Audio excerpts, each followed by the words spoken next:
Why are you running for election to the Nebraska Board of Regents? Well, I always had a passion for advocacy, no matter what my role over the. But the main reason is so that just a conservative rural voice can be on the board. So, And so, what experiences or expertise would you bring to the Board of Regents? well, I was born and raised in rural Nebraska for one. Been a country boy most of my life. I guess, I don't know if you want to say slogan or whatever you want to call it, is I'm not a politician, just a country boy from Nebraska. So um, I some of my background is I've been a nurse for about 25 years now, been a nursing home administrator for about 8 years. And the more I get involved with advocacy, the more I see that, as we are forming this new generation, our education system has a big role in that.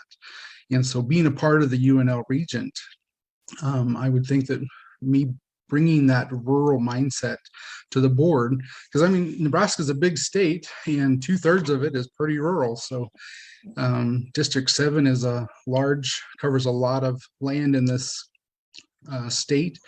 And so my personal experiences and passion for advocacy for our next generation, I think would play in well in my role as regent. So. And so is critical race theory being taught, do you believe, at University of Nebraska campus? If so, how? I would assume so, just for the fact that it seems to be incorporated in a lot of our education systems right now. I think we just need to be careful as a state that while we need to be mindful of our history, we should never try to disguise or change our history. We do need to be careful on how racism is approached in our state. While accuracy, we need to make sure that, as Abraham Lincoln, that we all are created equally. It doesn't matter who you are, male or female, no matter what race, we're always equal. And so that needs to be taught. That needs to be taught at the forefront of it. But we can never deny our history as well. And if elected to the Board of Regents, how would you work to ban CRT, or would you ban it? I would work to ban it. I think, if you're teaching a history course about where things, our history as America, yes, we need to teach accuracy. But to bring in the critical race theory through everything, I believe it kind of undermines where we're trying to go as a nation to really see equality. So yes, I would work on banning it. We just have to pay really close attention as regents. A lot of responsibility falls on us for making sure that like I said, our citizens or our next generation is being taught accurately without a bias either way. And as regent, how would you work to make college tuition affordable and accessible to all families? That is a biggie. I mean, I've got 3 kids of my own, and that's a concern down the road. Education is so important, but affordable education is some ways even more important because, I've got college debt I'm still paying off. Many of us do, and that's not something that I don't think that's really setting our next generation up for success with that kind of debt. So if we can eliminate, sometimes there are unneeded classes that are required for a certain degree or area, maybe eliminating some of those education classes that really don't apply to that specific area. There's, maybe focusing on more rural avenues, more online stuff, or hybrid classes can help with, the cost of living so that, people can still attend UNL, but maybe do it from Sutherland, Nebraska instead of, Kearney or Lincoln areas. Just trying to, I guess, think out of the box more. And I think coming from a rural area, that's where I can excel at because I've had to look at travel and relocating for education my entire career. So And so how will you work to avoid tuition hikes?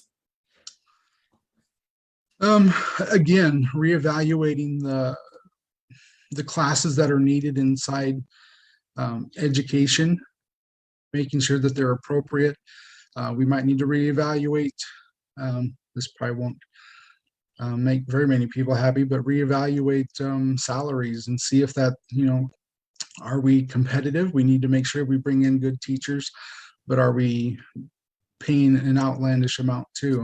I'm not real sure myself right now what our salaries are for our teachers, but they are so critical and so important. So we need to look at what our expenditures are. Maybe we need to, just, like in nursing homes too, we've had to tighten the belt a little bit and maybe look at our expenditures to make sure that our expenses don't exceed, so that we don't pass that inflation on to our customers. It's the same thing with UNL. And as Regent, how would you work to ensure that high school students are ready to attend college? Over the last few years, it's been really encouraging to see how our local communities are allowing high school students to, like attend Mid-Plains Community College, do some combination classes between the high school and college. And I think that's a great way to make sure that they're ready to get into college. They can get a lot of their gen eds done at a much affordable rate when they're in high school, or, joining that community college in with the UNL. So that's one way. And how would you work to ensure that students are world ready upon graduation? High school students or college? All students, I guess. Okay. I think it starts in high school, maybe focusing more on having a class on where we're at nationally, where we're at worldwide, having a class on, good old fashioned home ec, how to do taxes, how to manage a bank account. Basic economic classes should be mandatory. And I think that's the biggest way to make our students successful, but I really think it needs to start in our high school setting, if not even a little earlier. But most definitely college. I believe that everyone should have just a basic understanding of how economics work so that they can be successful. Perfect.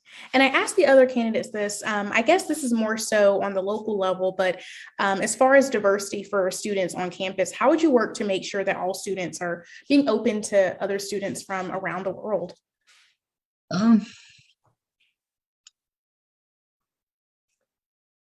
I guess, we've had,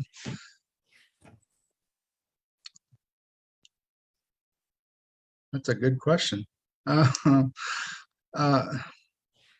Just in making sure that they include everybody that comes in.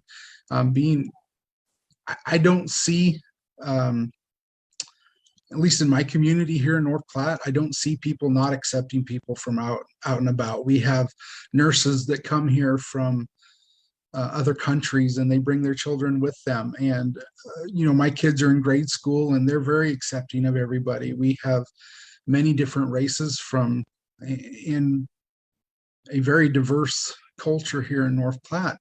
And I don't know, I think they're pretty accepting now, but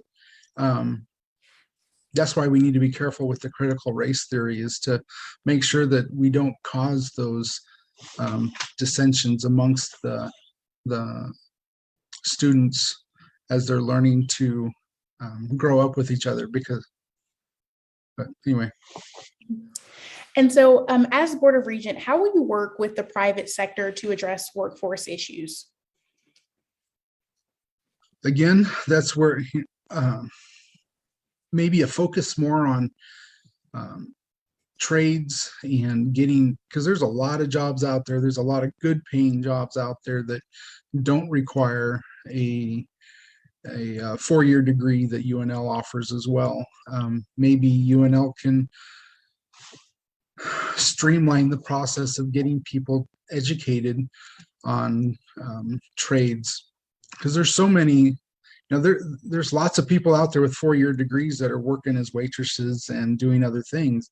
And so if we can help guide those students to what they're good at. I'm a firm believer in, strengths training. I don't know if you've heard of the Clifton Strengths Finder assessment, but, seeing what people are really good at and helping find that job, that really works with them, and then teaming up with our local employers to figure out, how can we get these people incorporated in their in jobs while they're going to school even.